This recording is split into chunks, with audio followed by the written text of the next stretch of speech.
Previous video લેક્ચરની અંદર આપણે fundamental network સિક્યુરિટીના અલગ અલગ ફંડામેન્ટલ કયા કયા છે એ જોયું હતું, બરાબર. જેમની અંદર આપણે એવી ઘણી બધી વાત હતી કે જે આપણે ધ્યાનમાં રાખવી જોઈએ જ્યારે આપણે નેટવર્ક સિક્યુરિટી મેનેજ કરીએ છીએ ત્યારે, બરાબર. હવે આજના વિડીયો લેક્ચરની અંદર આપણે જોવાનું છે requirements of network security. Network સિક્યુરિટીની રિક્વાયરમેન્ટ શું છે, બરાબર.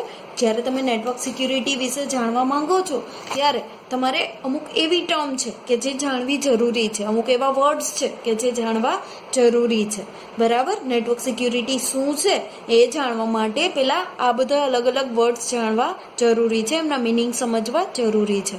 તો very first of all first છે આઈડેન્ટિફિકેશન. આઈડેન્ટિફિકેશન એટલે શું? જનરલી આપને ખબર જ છે, બરાબર. કોઈ પણ વ્યક્તિનું આઈડેન્ટિફિકેશન છે તો આપણે એમના માટે આઈડી કાર્ડ હોય છે, બરાબર. સેમ એ રીતે અહીંયા આઈડેન્ટિફિકેશનનો મિનિંગ શું છે જોઈએ. Identification is simply the process of identifying one self to another entity or determining the identity of the individual or entity with whom you are communicate. શું કહે છે કે આઈડેન્ટિટી છે એક ટાઈપની સિમ્પલ પ્રોસેસ છે કોઈ પણ વ્યક્તિ છે એની પોતાની જાતને સમજવા માટેની, બરાબર. કે એ વ્યક્તિ કોની જોડે કમ્યુનિકેશન કરે છે એ વ્યક્તિને સમજવા માટે આઈડેન્ટિટી છે મોસ્ટ ઇમ્પોર્ટન્ટ છે, બરાબર. ફોર એક્ઝામ્પલ ફેસબુકની અંદર તમને કોઈક રિક્વેસ્ટ મોકલે છે, એ રિક્વેસ્ટ મોકલશે તો ડાયરેક્ટલી આપણે એક્સેપ્ટ નહીં કરી લઈએ, પહેલાં શું કરશું એમનું આઈડેન્ટિટી ચેક કરશું, કોણ છે, ક્યાંથી છે, આ બધું ચેક કરશું, બરાબર. આ વ્યક્તિ આઈડેન્ટિફાઈ થઈ જાય છે કે ભાઈ હા હું આને ઓળખું છું તો આપણે એની રિક્વેસ્ટ એક્સેપ્ટ કરશું, બરાબર છે. તો સેમ એ રીતે અહીંયા આઈડેન્ટિટી જે છે એ મોસ્ટ ઇમ્પોર્ટન્ટ છે, બરાબર. ત્યાર પછી નેક્સ્ટ વન જોઈએ તો ઓથેન્ટિકેશન. ઓથેન્ટિકેશન શું છે? તો authentication serves as proof that are who you say you are or what you claim to be. શું કે છે ઓથેન્ટિકેશન આપણે કોને કહી શકીએ? તો ઓથેન્ટિકેશન એટલે તમે જે વ્યક્તિ બધાને ઓળખાવો છો એ જ છો કે કોઈ બીજું, એને કહેવાશે ઓથેન્ટિકેશન. આપણે ઘણી બધી જગ્યાએ એવું સાંભળ્યું હશે કે આ ઓથેન્ટિકેટેડ યુઝર છે, બરાબર. મીન્સ કે એક એવો યુઝર છે કે જેમની પાસે ઓથેન્ટિકેશન છે, બરાબર. કોઈ પણ ઇન્સ્ટિટ્યૂટ માટેનું, કોઈ પણ કંપની માટેનું, કોઈ પણ ડેટા એક્સેસ કરવા માટેનું ઓથેન્ટિકેશન હોય, બરાબર. જોઈએ authentication is critical if there is to be any trust between parties. Authentication is required when communicating over a network or logging onto a network. Authentication ની રિક્વાયરમેન્ટ ક્યારે હોય છે? તો જ્યારે આપણે કોઈ પણ વ્યક્તિ જોડે નેટવર્ક થ્રુ કમ્યુનિકેશન કરીએ છીએ કે પછી આપણે કોઈ પણ નેટવર્કની અંદર લોગિંગ કરીએ છીએ ત્યારે ઓથેન્ટિકેશન રિક્વાયર્ડ છે. When communicating over a network, you should ask yourself two questions. જ્યારે તમે નેટવર્કની અંદર કમ્યુનિકેશન કરો છો ત્યારે તમારે બે ક્વેશ્ચન છે જે આપણી જાતને પૂછવા પડશે. First,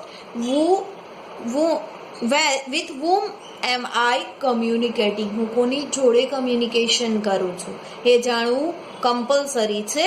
and why do I believe this person or entity is who he? શું કહે છે કે હું કેવી રીતે માની લઉં કે આ વ્યક્તિ જે પોતાને ઓળખાવે છે એ જ વ્યક્તિ છે. ફોર એક્ઝામ્પલ આપણે જ્યારે નેટવર્ક થ્રુ કમ્યુનિકેશન કરીએ છીએ ત્યારે એ વ્યક્તિ તો આપણી સામે છે નહીં, બરાબર. તો આપણે કેવી રીતે એવું માની લઈએ કે આ જે વ્યક્તિનું નેમ છે એ જ વ્યક્તિ મારી જોડે કમ્યુનિકેશન કરે છે? એવું પણ હોઈ શકે કે કોઈનું એકાઉન્ટ હેક થયું છે અને કોઈ બીજી જ વ્યક્તિ આપણી જોડે કમ્યુનિકેશન કરતી હોય, બરાબર. તો નેટવર્ક થ્રુ જ્યારે આપણે કમ્યુનિકેશન કરીએ છીએ ત્યારે આ બે વસ્તુ સમજવી અને જાણવી બહુ જરૂરી છે કે હું કોની જોડે કમ્યુનિકેશન કરું છું અને મારે જેની જોડે કમ્યુનિકેશન કરવી છે એ જ વ્યક્તિ અહીંયા છે કે કોઈ બીજું એના બદલે કમ્યુનિકેશન કરે છે, બરાબર. આ બે વસ્તુ સમજવી બહુ જરૂરી છે.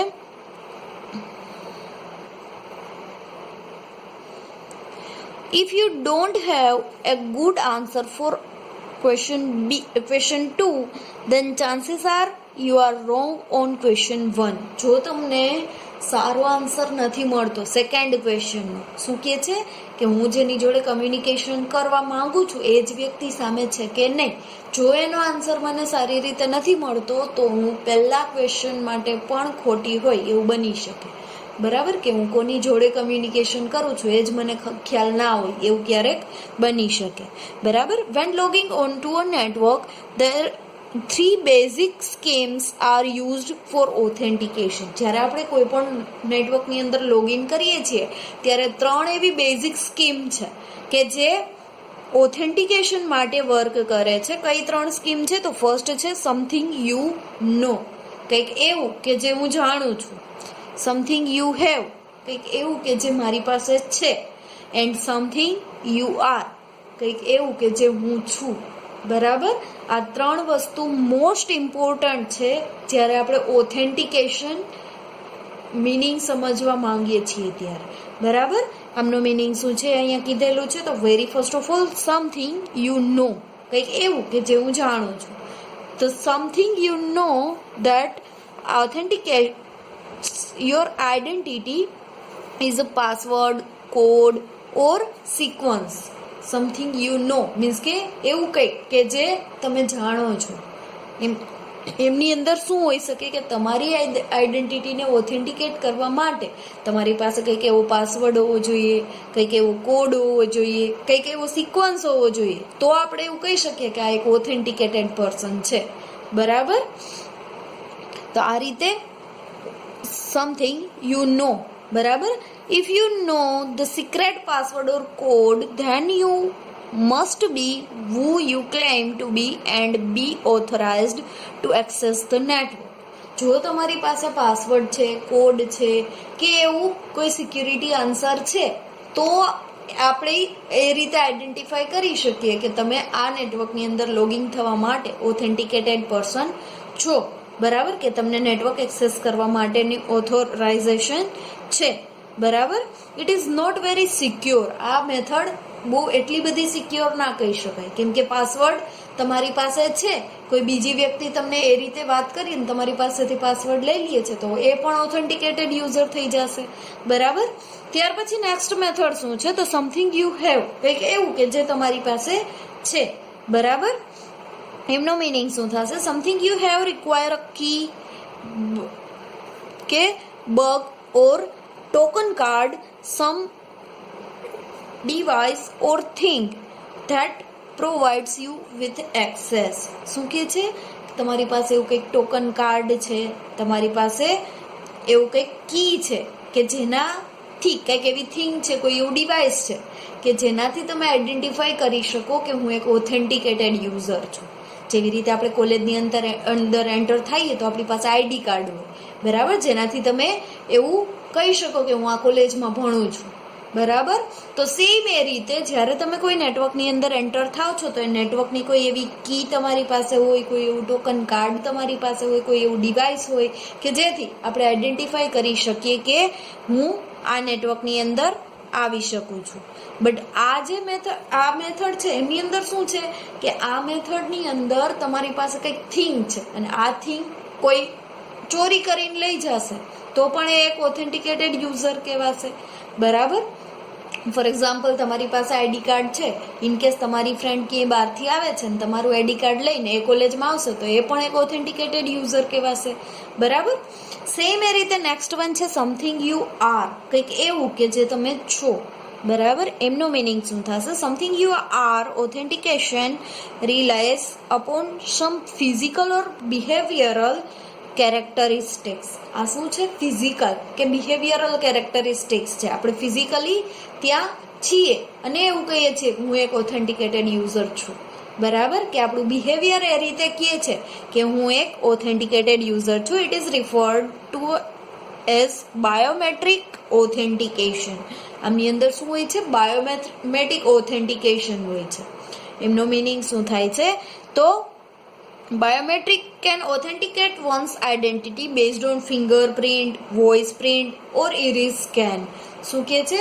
આમની અંદર શું હોય છે? આપણે ફિંગરપ્રિન્ટ થ્રુ ઓથેન્ટિકેટેડ યુઝર થઈ શકીએ, આપણી આઈસની સ્કેન થ્રુ આપણે ઓથેન્ટિકેટેડ યુઝર થઈ શકીએ કે પછી ફેસ સ્કેન, વોઇસ પ્રિન્ટ, આપણા વોઇસ ઉપરથી આપણે ઓથેન્ટિકેટેડ યુઝર થઈ શકીએ. આ રીતે અલગ અલગ આઈડેન્ટિટી જેને બાયોમેટ્રિક આઈડેન્ટિટી કહેવામાં આવે છે જેવી રીતે આપણે કોલેજની અંદર એન્ટર થઈએ છીએ તો આપણે થંબ પ્રિન્ટ આપીએ છીએ, જેનાથી શું થશે, આપણી આઈડેન્ટિટી ડિસાઇડ થશે, આપણે પ્રેઝન્ટ છીએ એવું ડિસાઇડ થશે. તો સેમ એ રીતે સમથિંગ યુ આર, કંઈક તમે છો એવું, બરાબર. તો સેમ એ રીતે અહીંયા ફિંગરપ્રિન્ટનો યુઝ કરી અને તમે એક ઓથેન્ટિકેટેડ યુઝર છો એવું કહી શકાશે. This trick is finding one that works correctly. આ એક એવી મેથડ છે કે જે કરેક્ટલી વર્ક કરે છે અને આમની અંદર કોઈ આપણી ફિંગરપ્રિન્ટને ચોરી કરી શકે નહીં. કોઈ આપણી પાસેથી ફિંગરપ્રિન્ટ લઈ અને આપણે બદલે કોઈ નેટવર્ક એક્સેસ કરે એવું બની શકે નહીં. આ એક સારી એવી મેથડ કહી શકાય કોઈ પણ વ્યક્તિને આઈડેન્ટિફાઈ કરવા માટે, બરાબર. ત્યાર પછી નેક્સ્ટ વન છે એક્સેસ કંટ્રોલ, જે હવે નેક્સ્ટ લેક્ચરની અંદર જોશું.